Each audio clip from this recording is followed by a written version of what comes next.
All right, Mrs. Killicanadle, this is what's wrong with your fridge.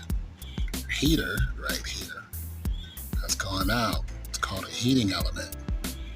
I need to take this off and replace it.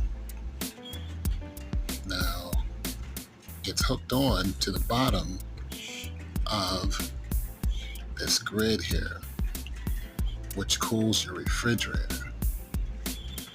So I need to take it off and go ahead and replace it. It's going to be about $70, $75 to replace it.